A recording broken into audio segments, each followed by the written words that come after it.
अर्थव्यवस्था आज के समय में 5वें पायदान पर जागतिक स्तर पर है और वो तीसरे पायदान पर लाने के लिए देश की सरकार बहुत प्रयास कर रही है।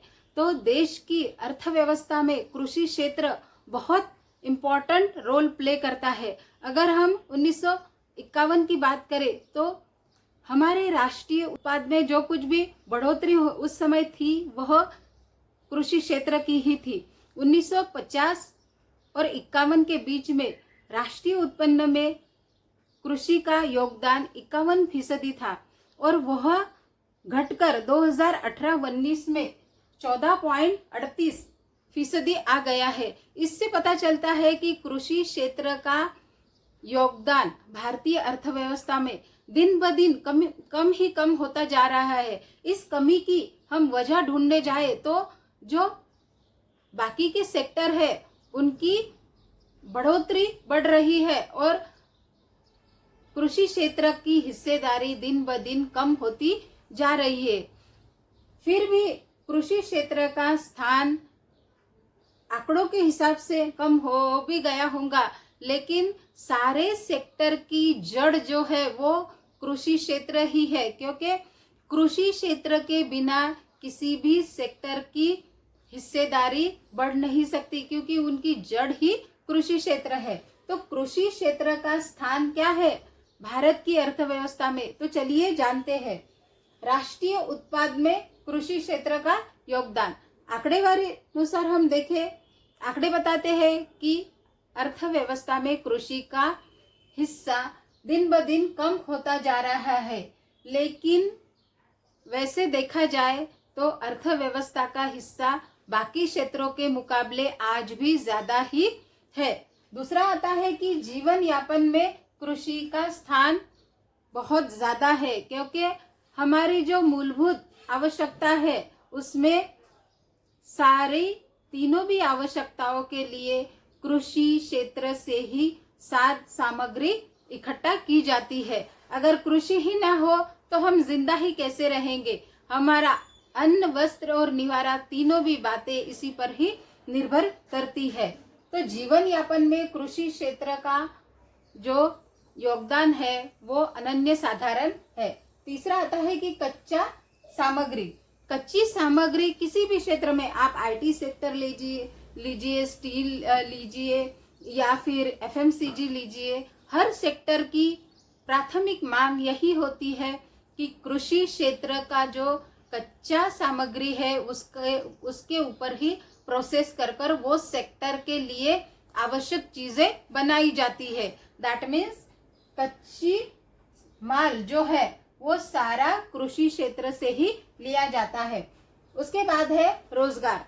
आज भी हमारे देश की आधी से ज्यादा आबादी कृषि क्षेत्र से ही जुड़ी हुई है। अगर हम हमारे गांव में जाकर देखें तो लोगों का सुबह से लेकर रात तक का सफर खेती बाड़ी में ही जाता है, और शहरों में भी अगर हम देखें तो खेती से आया हुआ कच्चा सामग्री पर ही प्रोसेस करने के काम यहाँ पर होते हैं। दैट मीन्स रोजगार में भी कृषि क्षेत्र का योगदान है, और यह प्राथमिक भी है और सेकेंडरी भी है। देन है सरकारी उत्पन्न। सरकार का जो हिस्सेदारी हमारे अर्थव्यवस्था के विकास में है वो तो अनन्य साधारण ही है, असाधारण ही है, लेकिन सरकार को लोगों के लिए जो कुछ भी सेवा सुविधाएं देना होता है उसके लिए आवश्यक उनके पास पर्याप्त मनी होने के लिए कृषि क्षेत्र ही मददगार होता है।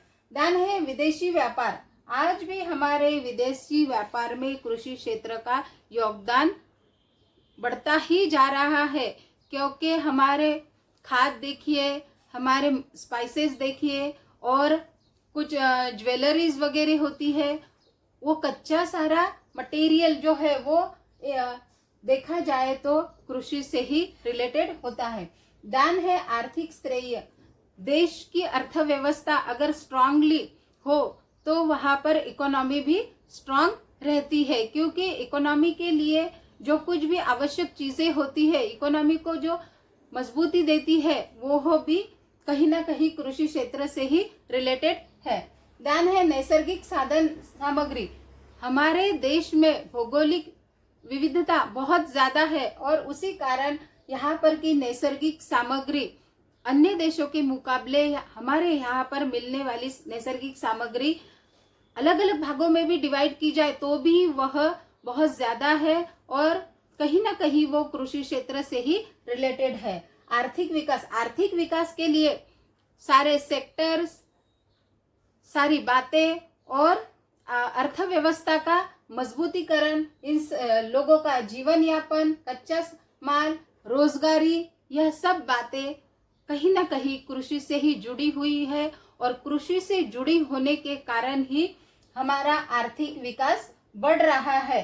माना कि बाकी के सेक्टर भी अपना अपना हिस्सा देश की अर्थव्यवस्था को मजबूती दिलाने के लिए प्ले कर रहे हैं, लेकिन उनकी जड़ है कृषि क्षेत्र। कृषि क्षेत्र जितना मजबूत होगा, वहाँ की साधन सामग्री, वहाँ का रोजगार, वहाँ का जीवन यापन, आर्थिक स्थैर्य, एक्सपोर्ट लेवल, सब बातें बराबर होंगी। इसीलिए हमें हमारे कृषि क्षेत्र के विकास पर ज्यादा ध्यान देना है। अगर कृषि मजबूत होगी तो हमारी अर्थव्यवस्था मजबूत होगी। कृषि का क्षेत्र अगर सारे क्षेत्र से पीछे रह गया तो उन सारे क्षेत्रों के लिए आवश्यक जो सामग्री चाहिए उसके लेवल में भी घटाव दिखाई देगा। इसीलिए कहा जाता है कि जिस देश की कृषि सेवाएं और वो पूरा सेक्टर ही अगर मजबूती से हैंडल किया गया तो वह देश की अर्थव्यवस्था और वह देश विकसित होता है। विकसित देशों की अगर हम बात करें तो ऐसे बहुत से विकसित देश है जो अपने विकास की जड़ यानी कृषि क्षेत्र को बढ़ावा देने के लिए, कृषि क्षेत्र में मजबूती लाने के लिए कृषि क्षेत्र में काम कर रहे रोजगार, किसान, इनको बहुत सारे सुविधाएं, सब्सिडीज दी जाती है। इसके पीछे का लॉजिक, इसके पीछे का कारण यही है कि सारे विकास की जड़ यही है और इसी पर अगर अच्छे उपाय किए जाए तो अर्थव्यवस्था आगे बढ़ सकती है। इसके बहुत से प्रूफ मिलते हैं।